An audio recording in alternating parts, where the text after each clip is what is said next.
Today's video is on overdrawn director loan accounts. It's something I come across on a regular basis in insolvency scenarios, and I tend to find it's an obstacle that prevents directors from getting advice when they become aware that they potentially owe the company money. Some of the first questions I'm usually asked are, am I going to be made bankrupt? Am I going to lose my home? And that's certainly not the case in most of the scenarios that I come across. Typically, I will come across it with personal service companies where you might have one director that's operating a contract through that particular company. Income comes in from the client into that company bank account, which the director then draws down on. What they don't do is pay the tax that is due, so typically corporation tax, VAT, and they will find HMRC will then start demanding payment of that tax from the company. That could lead to a winding up petition being served on the company, and then the company being wound up at court. So often the petition will prompt them to get advice to understand what's happening. And they will find that there is this overdrawn director loan account. So in fact, it's a debtor, it's a balance that's repayable back to the company itself, and generally that the balance that's due back to the company will be a similar amount to perhaps what the tax is due. So I suppose the question is, how is that dealt with in a liquidation scenario, for example? Usually it can be identified before the liquidation starts. So in any cases I deal with, we'll look at the accounts, and that's one of the first questions I'll ask, especially if it's a personal service company and you know there's HMRC debt there. We'll ask for income and expenditure, asset liability statements, and then evidence of that, so we can understand exactly what the financial position is of the director and their ability to repay the loan account. So I think it's important to say that the liquidator doesn't initially just go straight out with enforcement proceedings to try and get that money back into the company.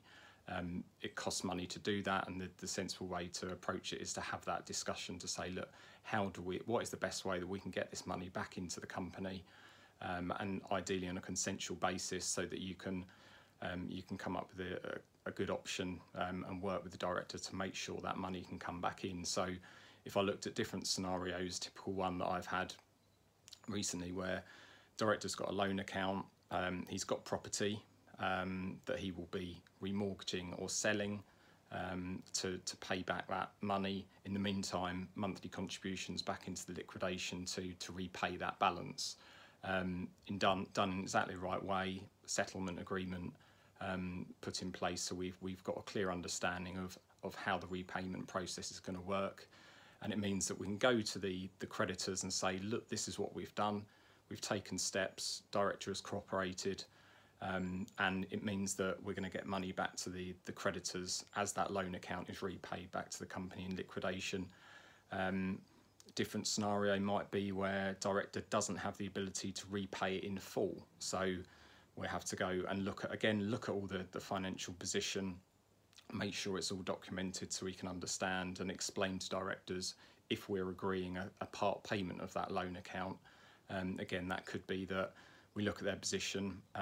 The alternative is, do we pursue them into bankruptcy if they can't repay it in full, or do we come up with a solution where they're making the best offer that they can do, whether that's monthly contributions, lump sums, third-party contributions, perhaps remortgaging a property, and then we'll come up with that solution. So if it means that it's not a repayment in full but a part payment, that still can get accepted, and we can go to the creditors and explain why we've accepted it and why it's the best outcome in the circumstances. Important to mention that the balance that isn't repaid as part of the loan account will get written off. HMRC will get notified of that to say that this part of the loan account hasn't been repaid, and generally HMRC will then tax that as income, so it's income that the director's received, and they will get taxed on that. Worst case scenario for the liquidator is where you've got a director that doesn't cooperate, if they don't provide that information, and we have had cases where we know they've got the resources to repay that money and to enable us to distribute it to the creditors, but they simply haven't cooperated, haven't provided that information. And there's been instances where we've had to take enforcement action and resulted in bankruptcy. It's the last thing anybody wants to do, because it's not a great outcome either for that director or for the liquidator who incurs those costs in pursuing it, and equally it's likely that the creditors will receive less. So I think the important message is it's not a disaster if it happens. If you've got an overdrawn director loan account, if the company does need to go into an insolvency process, they are treated in a reasonable way so that you can repay it in the best manner possible. And the liquidator will look at it as, what is the best result I can get from creditors. And equally, if I think the key is cooperation and communicating with the director. So it's not a case of sticking your head in the sand. It's a case of, I need to cooperate. It will give me peace of mind. I'll be able to sleep at night because I've come up with an agreement in order to deal with this. So those would be my two tips of full disclosure of your financial position and cooperation.